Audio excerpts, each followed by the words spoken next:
ಬಟ್ಟೆ ಒಗೆಯಲು ಹೋಗಿದ್ದ ವೇಳೆ ಮಹಿಳೆಯೊಬ್ಬರು ನೀರು ಪಾಲಾದ ಘಟನೆ ಪಾವಗಡ ತಾಲೂಕಿನ ಬ್ಯಾಡನೂರು ನೀರಿನ ಹಳ್ಳದಲ್ಲಿ ನಡೆದಿದೆ. ಇಂದು ಬೆಳಿಗ್ಗೆ ಬಟ್ಟೆಗಳನ್ನು ತೊಳೆಯುವ ವೇಳೆ ನೀರಿನಲ್ಲಿ ಗ್ರಾಮದ ಗೋವಿಂದಪ್ಪ ಎನ್ನುವವರ ಪತ್ನಿ 35 ವರ್ಷದ ದೇವಿರಮ್ಮ ನೀರಿನಲ್ಲಿ ಕೊಚ್ಚಿ ಹೋಗಿದ್ದಾರೆ. ದೇವಿರಮ್ಮ ಅವರಿಗಾಗಿ ಇದೀಗ ಪೊಲೀಸರು ಮತ್ತು ಅಗ್ನಿಶಾಮಕ ದಳದ ಸಿಬ್ಬಂದಿ ತೀವ್ರ ಶೋಧ ಕಾರ್ಯ ನಡೆಸುತ್ತಿದ್ದು ಈವರೆಗೆ ಅವರ ಪತ್ತೆ ಸಾಧ್ಯವಾಗಲಿಲ್ಲ.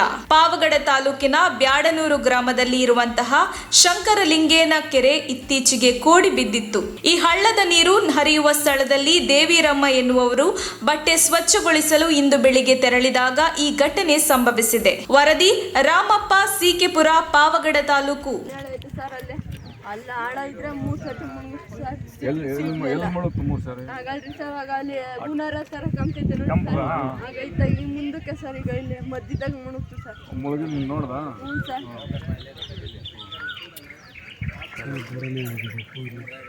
ಅಂದ್ರೆ ಅಲ್ಲಿಂದ ಆ ಕಡೆ ಬರುತ್ತೆ, ಕೆಂಪಿನ ಆ ಕಡೆಗೆ, ಅಲ್ಲಿಂದ ಆ ಕಡೆ ಇರುತ್ತೆ. ಅಲ್ಲಿ ಟ್ರೈ ಮಾಡ್ಬೋದು, ಇವರು ಇಲ್ಲಿ ಟ್ರೈ ಮಾಡಿದ್ರೆ ಸ್ವಲ್ಪ ಮುಂದಕ್ಕೆ ಹಾಕ್ಬೇಕು, ಒಂಚೂರು ಮುಂದೆ ಹೋಗ್ಬೇಕು.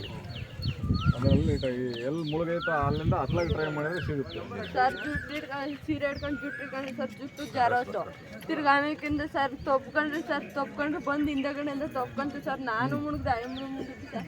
ತಿರ್ಗಾಮೇಕಿಂದ ಇನ್ನೊಂದು ಚೆನ್ನಾಗಿ ಬಿಟ್ಟು ಇವ್ರು ಬರೋಷ್ಟೊತ್ತಿಗೆ ಅವತ್ತೆ ಮುಂದಕ್ಕೆ ಅಲ್ಲೇ ಮುಂದಕ್ಕೆ ಬಡ್ಕೊಂಡಿತ್ತು ಸರ್. ನಾನು ಅಲ್ಲೇ ಮುನಿಕೊಂಡು ಇದ್ದಾಗ್ತಿದ್ದೆ. ನಮ್ಮ ಅಣ್ಣ ಬಂದ್ಬಿಟ್ಟು ಎತ್ಕೊಂಡ. ಸಮಯ ಎಷ್ಟು ಗಂಟೆ ಅಂತಮ್ಮ? ಬೆಳಗ್ಗೆ 7 ಗಂಟೆ.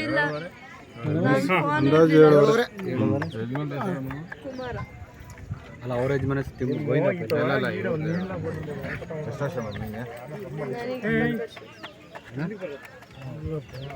ತಕ್ಷಣ ಬೇಕಾಗಿದ್ದಾರೆ. ತುಮಕೂರಿನ ಹೆಸರಾಂತ ಕಂಪನಿಯಲ್ಲಿ ಗುತ್ತಿಗೆ ಕಾರ್ಮಿಕರಾಗಿ ಕೆಲಸ ಮಾಡಲು ಯುವಕರು ಮತ್ತು ಯುವತಿಯರು ಬೇಕಾಗಿದ್ದಾರೆ. ಲೋಡಿಂಗ್ ಮತ್ತು ಅನ್ಲೋಡಿಂಗ್ ಕೆಲಸ ಮಾಡುವವರು ಬೇಕಾಗಿದ್ದಾರೆ. ವಿದ್ಯಾರ್ಥಿ SSLC, PUC, BSc pass file. ನೇರ ಸಂದರ್ಶನ ಇರುತ್ತದೆ. ESI ಮತ್ತು PF ಸೌಲಭ್ಯ ಇರುತ್ತದೆ. ಆಸಕ್ತರು ಕೂಡಲೇ ಸಂಪರ್ಕಿಸಿ. Naveen GL, phone number 9743103968.